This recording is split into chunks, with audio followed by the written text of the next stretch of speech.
Hay depredadores que no corren detrás de ti. Te sonríen con la mano extendida. Te llaman por tu nombre. Y cuando dudas, te hacen sentir mal por desconfiar. Lo peor no es que te atrapen, es que entras caminando a su trampa.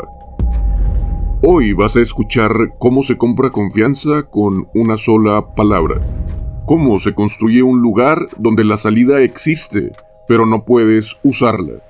Cómo una ciudad aprende a no mirar. Y sí, también vas a ver cómo este hombre cae por un error. El tipo de error que destruye al que se cree intocable. Un edificio ardió, y hay versiones de que no fue casualidad, pero el fuego no borró, el fuego reveló. Porque cuando la fachada se abre, lo que aparece en reportes y testimonios no describe ruinas, describe diseño. Un lugar donde perderte no era accidente. Lo inquietante no es la ruina, es la idea de que ese edificio no se construyó para hospedar gente, se construyó para borrarlos. Has llegado a Expedientes, una sección de Archivo 42. Expediente 008. El Doctor.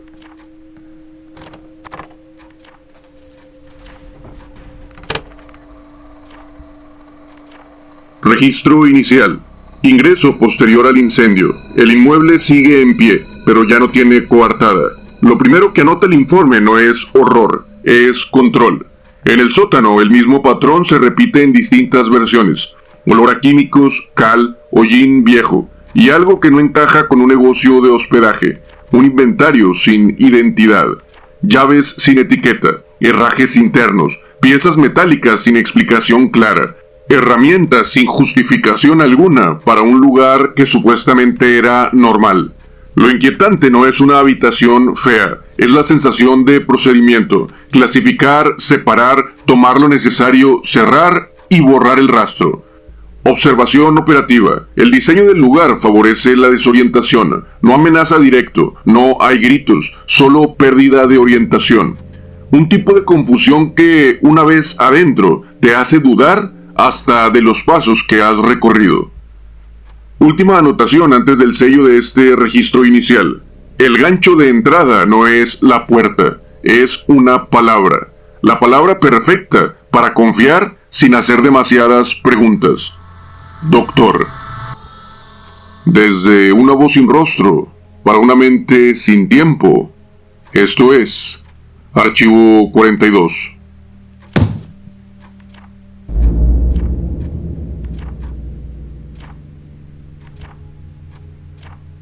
Su nombre real era Herman. En los registros importa. Para él era algo que te pones y no es necesario recordar. Hay gente que lo recuerda como impecable, no brillante, impecable. De esos que nunca levantan la voz y sin embargo se hace lo que ellos dicen.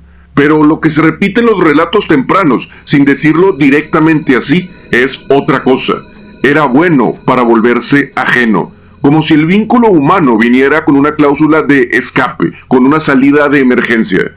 Se casó y tuvo un hijo, y un día simplemente desapareció, los abandonó, sin escena, sin drama, sin últimas palabras. Se fue con la calma del que ya decidió desde hace tiempo.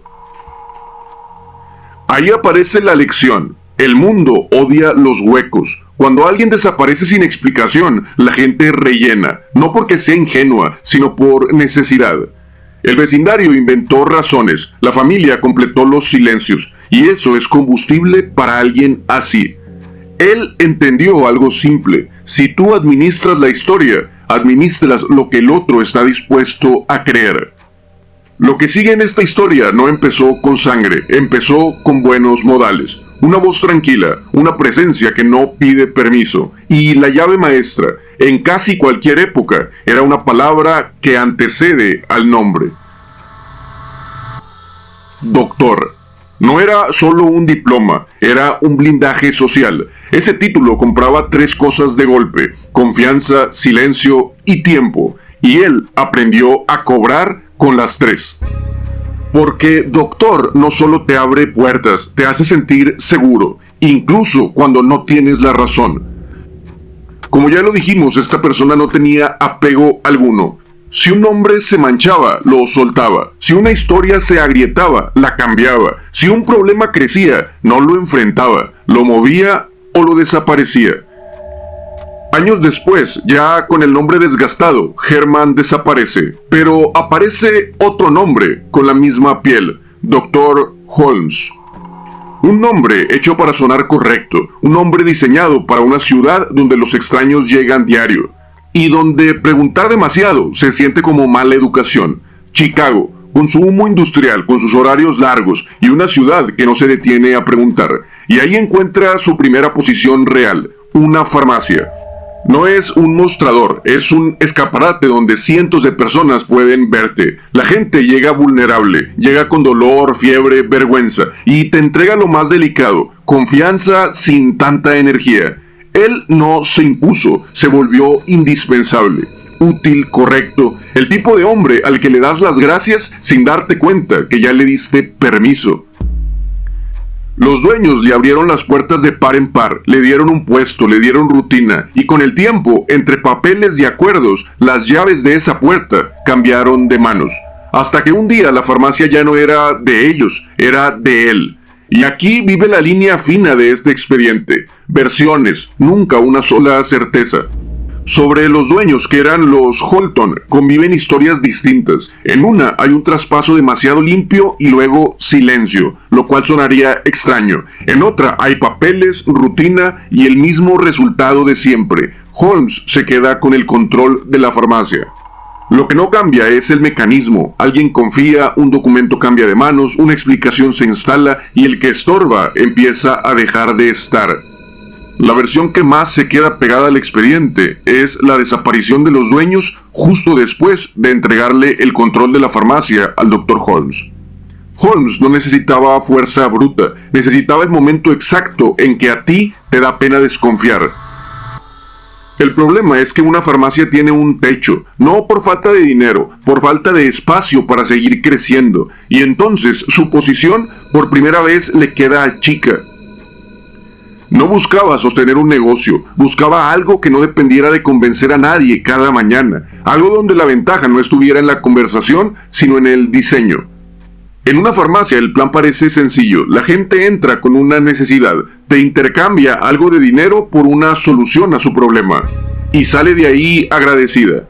Pero Holmes no se conformaba con eso, quería exactamente lo mismo, pero sin salida. Y ahí la historia empieza a dejar de ser un hombre con su título de doctor y empieza a convertirse en un lugar. Porque cuando el control se vuelve arquitectura, ya no te pregunta si quieres quedarte.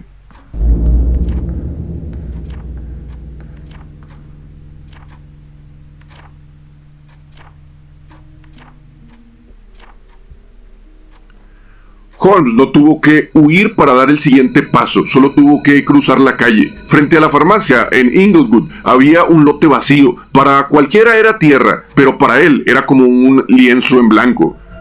Porque si tu oficio es administrar sin dejar rastros, una farmacia es un riesgo, demasiados ojos, demasiada memoria. Ahí todavía dependes de gente, de su recuerdo, de sus preguntas, de su conciencia y de sus visitas constantes. Y Holmes ya había entendido algo básico, la confianza abre puertas, pero la arquitectura las diseña. También había entendido otra cosa, en una ciudad grande, comprar a veces solo significa firmar. Un nombre puede aparecer en un papel y luego evaporarse. El crimen aquí no empieza con violencia, empezó con tinta. Créditos, traspasos, permisos, piezas útiles que él mismo podía ponerse y quitarse, y cuando llegaban a buscarlo para cobrarle lo debido, simplemente esa persona había desaparecido. Ahí solamente quedaba el respetable Dr. Holmes, el dueño de la farmacia. Y entonces, una vez hecho de ese terreno, empezó a construir. En papel era una inversión simple, comercio abajo, cuartos arriba, un sótano para almacenamiento y una palabra para volverlo normal, un hotel.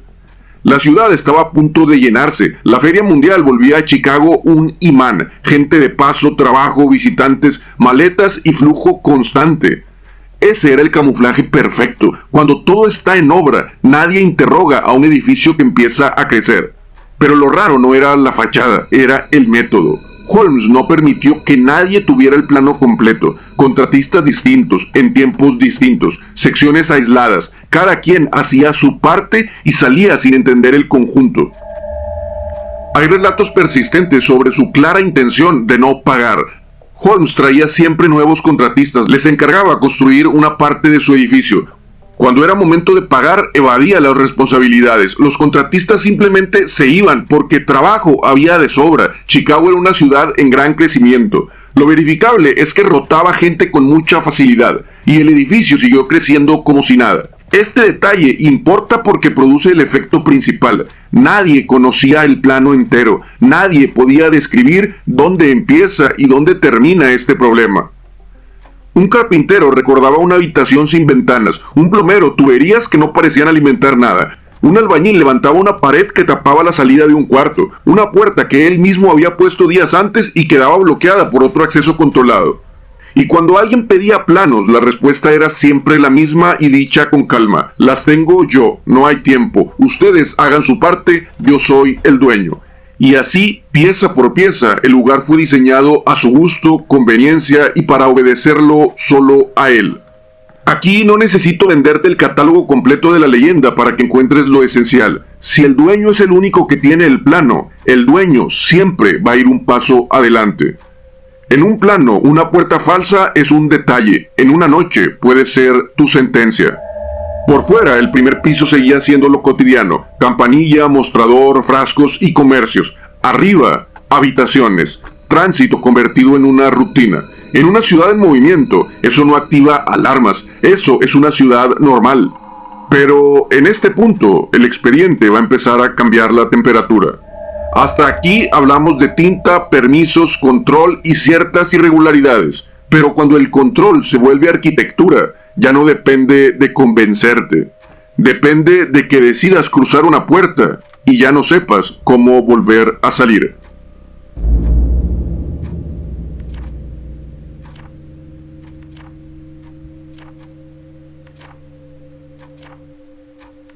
Afuera, Chicago estaba jugando a ser el futuro, luces, vapor, multitudes. Y cuando una ciudad se obsesiona con brillar, lo que no brilla aprende a quedarse fuera del foco, es decir, nadie lo nota. La feria volvió las calles un río: maletas, idiomas, trabajo temporal, gente sin raíces cercanas, sin nadie que pregunte por ellos esa noche o en varios días o semanas. Ese flujo no era caos, era cobertura, era coartada. Y el hotel, o lo que parecía ser un hotel, tenía una rareza bien pensada desde el primer paso. No causaba miedo, causaba una orientación quebrada. Pasillos demasiado quietos para un edificio con huéspedes. Un silencio que no pertenecía a ninguna construcción normal. Entrabas por una puerta común y a los minutos ya no estabas seguro de recordar por dónde habías llegado. No porque fueras tonto, porque el lugar estaba diseñado para eso. Por eso adentro nada empezó como un crimen, empezó como mero trámite. Llegas, preguntas por un cuarto, aceptas el precio, firmas un nombre, dejas tu maleta, la campanilla suena y afuera el mundo sigue. Y en algún momento, la puerta que dejaste atrás ya no está a tu alcance. Y el doctor siempre estaba cerca. No parecía un acecho, parecía cortesía. Aparecía donde más o menos tenía sentido: detrás del mostrador si estabas nerviosa, en la escalera si estabas dudando, en el pasillo exacto si mirabas demasiado tiempo a una puerta equivocada. Correcto, educado, con esa cortesía que convierte la sospecha en vergüenza. Y entonces cambian las cosas, empiezan las ausencias, no como escena, sino como costumbre. Personas que fueron vistas entrando y después dejaron de estar. Y cuando alguien preguntaba, recibe respuestas hechas para una ciudad grande. Se fue, cambió de trabajo, seguro que volvió a su pueblo. Respuestas que cierran la boca, pero no el expediente. Julia Connor llegó como huésped, llegó como parte de una rutina. Trabajaba cerca, se cruzaba con él a diario, una confianza pequeña, doméstica, que crece sin que lo notes. Un saludo, una charla corta, un favor inofensivo. Y Pearl es lo que vuelve esta historia imposible de ignorar. Ella era su niña, una niña que aprende el edificio con el cuerpo. Toca las paredes, sigue los pasillos, mira puertas como miran los niños, sin ningún cálculo en especial, y quizás sin darse cuenta descubre cosas que no eran las que debían demostrarse para sus pequeños ojos. Los registros no detallan la escena, pero sí marcan la ausencia, porque entonces pasa lo que parte este expediente en dos. Julia y Pearl desaparecen. No hay despedida, no hay maletas, no hay ruido que obligue a una ciudad a detenerse. Cuando le preguntaron, dejó una explicación corta, privada y casi médica, dicha con la misma voz con la que te despachaba una receta. Para cualquier lugar sería profundamente extraño que una madre y una niña desaparecieran como mero trámite, pero en este edificio parecía que eso era lo normal. Y lo peor es que esto es solo el inicio, no se queda ahí. No suena a accidente aislado, suena a un patrón que empezó a repetir nombres. Llegaron después Minnie y Nanny Williams, dos hermanas que no entraron con prisa, entraron con educación, con planes, con papeles, con esa seguridad de quien cree que el mundo se comporta si tú te comportas. El doctor las recibió como se recibe una oportunidad, sin emoción visible pero con una atención total. Las sienta y les habla de los peligros de esta ciudad con voz de protector. Les prometió orden y seguridad en una ciudad que no perdona a los recién llegados. Y en esa conversación de alguna manera las convence de deslizarse hacia lo verdaderamente importante para él.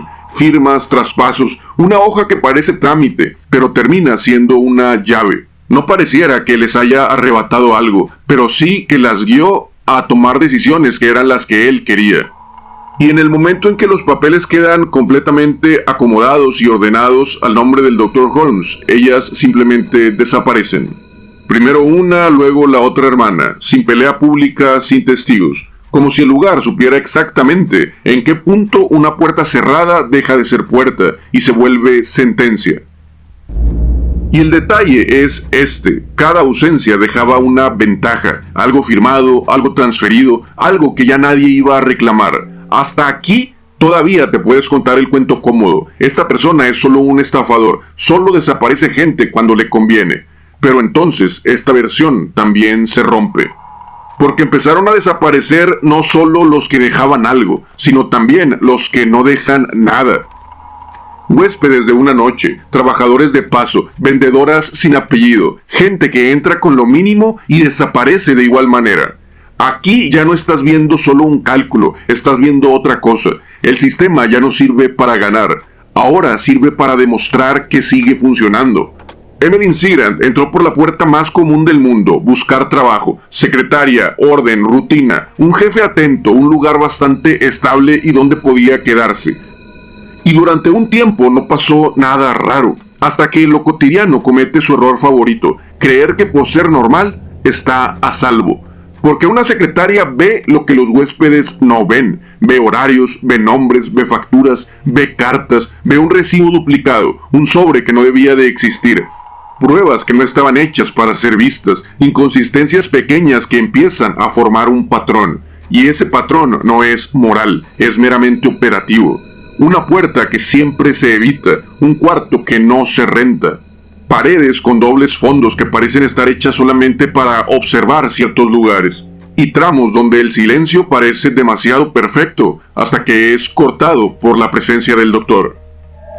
Pero un día la rutina se corta sin ninguna escena dramática, solo una instrucción, un pase usted, una puerta que se abre para nunca más volver a dejarte salir.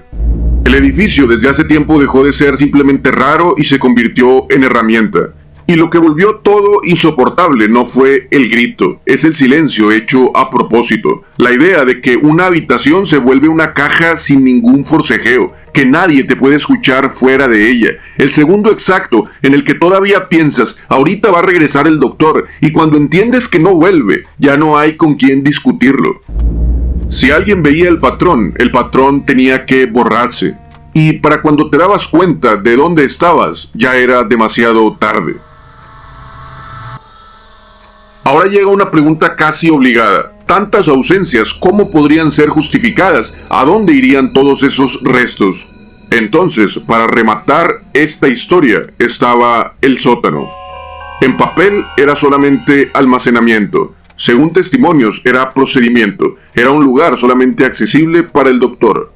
Un punto ciego con olor a químicos, a cal y a metal, inventario sin etiquetas, herramientas limpias por costumbre, clasificar, vaciar bolsillos, separar lo útil y borrar lo identificable, no para asustar, para borrar completamente de la faz de la tierra. Para que no quede un cuerpo que pueda reclamarse, para que no quede una prueba que pese, para que la ciudad pueda tragarse el hueco sin atragantarse.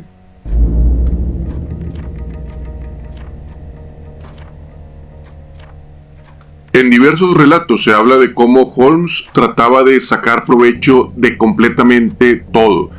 Ya los había despojado de todos sus bienes materiales, a los que tenían algo, pero también se habla de cómo después de muertos seguía sacándoles provecho.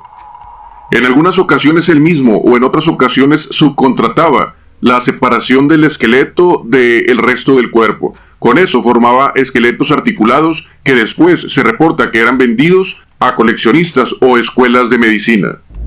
Eso encaja perfecto con la realidad de esa época: medicina, anatomía, demanda de material para estudio. Todo eso entonces se volvió plausible. Y este bloque cierra quizá con el dato más perturbador y más frío de toda esta historia. En reconstrucciones posteriores se habla de que se encontró un esqueleto articulado pero de tamaño infantil. Con la tecnología forense de la época no fue posible asegurar que fuera de Pearl, pero todo indica que así lo era. No solo desaparecía a las personas, las desaparecía 2 veces, porque aún con su cadáver hacía negocio. Primero las desaparecía de la calle y luego del mundo, las convertía en material, en piezas sin nombre, esqueletos preparados, frascos, cajas, envíos discretos. Un día podía convertirse en mercancía, no como un espectáculo, como mero trámite.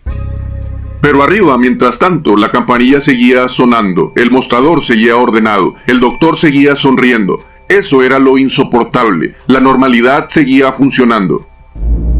¿Cuántos fueron? La cifra exacta se pelea, pero el mecanismo no. El número se rompe entre registros, rumores, mito y convivencia. Pero no necesitas una cifra perfecta para entender lo esencial. Durante un periodo sostenido, en una ciudad llena de gente, existió un lugar donde desaparecer no era accidente, era una operación cotidiana, un sistema. Y todo sistema roza un límite, por ambición, por descuido, o porque llega a un punto en el que demasiadas coincidencias empiezan a apuntar hacia el mismo lugar. Y cuando el dinero empieza a levantar demasiada atención, alguien intenta lo más viejo del mundo: borrar. A fuego directo. Pero el fuego no siempre destruye evidencia, a veces solamente la libera.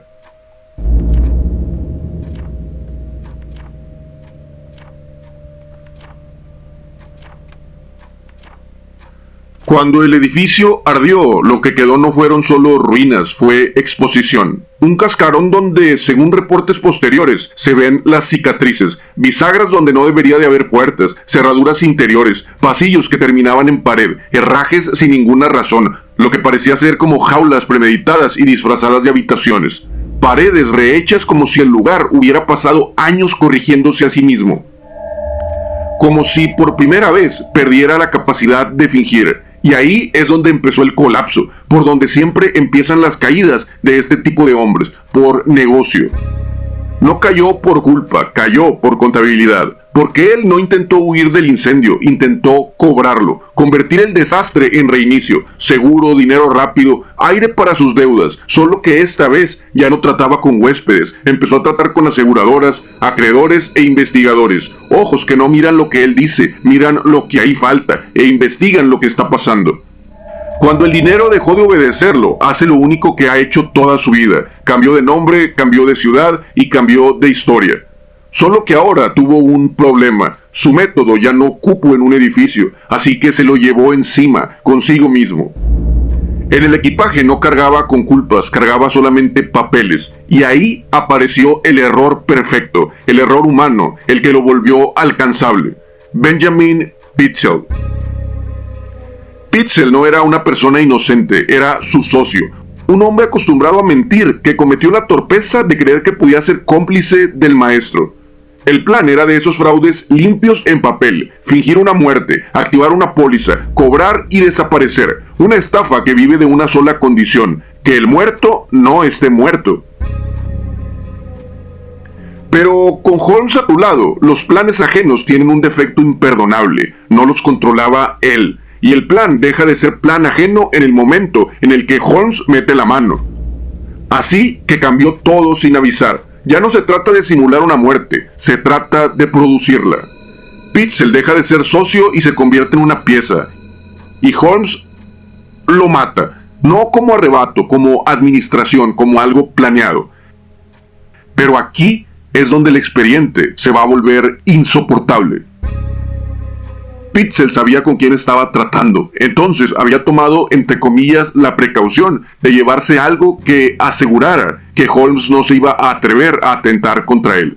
Entonces, Pitzel se llevó a sus 3 niños a ese viaje. Pero después de matar al padre, el método todavía debe mantener la mentira caminando. Para eso usa lo único que siempre funciona en un país tan grande: el tránsito. Holmes se lleva a los niños. Los convirtió en itinerario, trenes, cuartos rentados, direcciones prestadas, nombres que no duraban demasiado. Y mientras la madre esperaba noticias, a ella le llegan cartas y excusas con la tinta más tranquila del mundo. Están bien, pronto los verás, confía, estamos en trámites. Pero llega un punto en el que la logística se rompe, no por su moral, porque esa nunca llegó al límite, por los riesgos. 3 menores son ruido en un plan que exige silencio. 3 menores son preguntas. 3 menores son testigos que crecen a tu lado. Y entonces es cuando hace lo irreparable. Sin espectáculo y sin querer ahondar demasiado en esto. En registros del caso y relatos posteriores se repite una idea con variaciones en el detalle. A 2 de los niños los encerró en un lugar totalmente aislado para que la falta de oxígeno hiciera lo suyo. En muchas versiones aparece el gas y un baúl como mecanismos extra. Pero lo verificable es que no regresaron y que en el trayecto se encontraron sus restos. Al tercero lo borró todavía más lejos. Después de extinguir su existencia, intentó borrar las huellas con fuego, para no dejar prácticamente nada.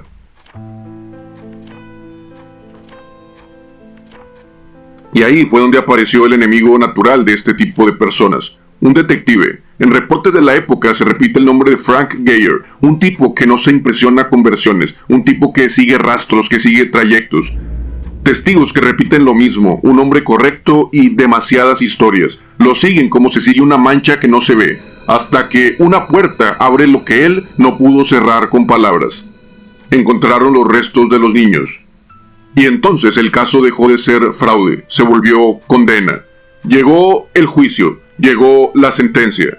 Y él intentó hacer lo último que siempre hizo, tratar de administrar el final. Dio muchas versiones como quien ofrece productos, acomoda la culpa para que sea útil, para que suene más baja, deja frases diseñadas para que lo dejen quedarse, pero la maquinaria se cierra igual. Y llegó el día del ahorcamiento. Y aquí ocurre algo que suena menor, hasta que te lo imaginas con detalle. El final de Holmes no fue limpio. La trampa se abre, pero la historia no se apagó en un segundo como debería de ser al morir en la horca. Según crónicas de la época, tardó varios minutos, un cierre lento, público y administrativo, todos viendo cómo sufría, pero todavía se mantenía vivo. Le tomó más tiempo morir de lo que él solía darle a sus víctimas. Y ya después de la muerte quedó el detalle más irónico de todos. Su último deseo fue que no lo volvieran mercancía, que no lo exhibieran, que no lo desenterraran, que no lo disecaran, que no lo repartan, que no usen sus restos para investigaciones. Exigió profundidad y cemento. Que lo entierren hondo y sellen su ataúd con concreto, como un bloque, para que nadie lo robe ni lo convierta en espectáculo. No por dignidad, por pánico, porque sabía lo que él le había hecho a las personas que había desaparecido. Pánico a terminar reducido a lo mismo que él convirtió en método, material, objeto, cosa. Así terminó su obsesión por el control, no como libertad, sino como un cadáver sellado para que nadie cobre por su forma. El cemento se endureció y el caso queda listo para lo que viene después, no el cuerpo, sino el relato, porque toda esta historia que te acabo de contar cambió de manos por muchos años y se convirtió casi en una leyenda.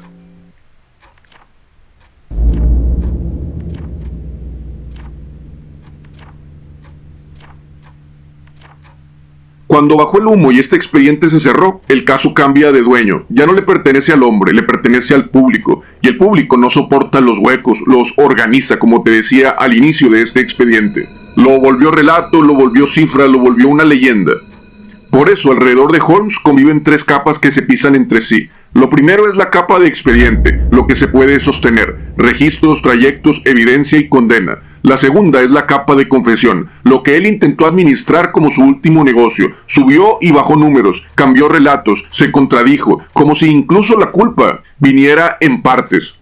Y la tercera es la capa de titular, la que una época necesitaba para mirar al abismo sin quedarse muda. Ahí nacieron los cientos. Ahí el edificio dejó de ser raro y se volvió un castillo del mal. Ahí el hombre dejó de ser estafador y se volvió todo un personaje. El día de hoy no vengo a limpiar el mito ni la leyenda, vengo a marcar sus costuras. Cuando la realidad pesa demasiado, la leyenda organiza el miedo que se genera alrededor. Por eso aparece una etiqueta que se repite como estampilla histórica, aunque sea debatible. H.H. Holmes es el primer asesino serial de los Estados Unidos. Puede sonar discutible, y lo inquietante no es el podio, no es el primer lugar, es el molde que dejó, repetición como un método, prestigio como una llave para lograrlo, y una ciudad que cubría todo porque no miraba a detalle. Y por eso es que asusta, no era un monstruo a simple vista, era correcto, era metódico, era el doctor. Y luego viene el segundo pleito de todos estos expedientes, el castillo del horror. Fue exactamente como lo pintaron. La versión honesta da más miedo por lo sencilla que es. Hubo un lugar real, opaco, diseñado para que nadie tuviera el plano completo. Hubo ausencias reales, hubo suficiente para que el rumor no naciera de la nada. A partir de ahí, el resto ha crecido.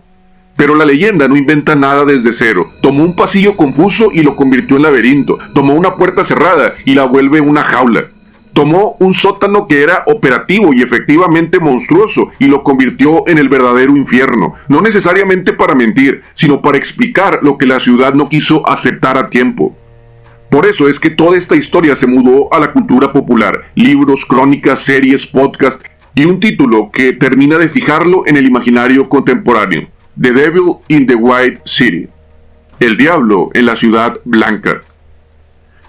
H.H. Holmes confesó 27 asesinatos y 50 intentos de asesinato antes de su ejecución en 1896. Los números siempre serán debatibles, pero la historia le atribuye más de 200 asesinatos. Ahora dime, ¿cuántas veces has ignorado esa corazonada solo porque quien te veía a los ojos sonaba inofensivo?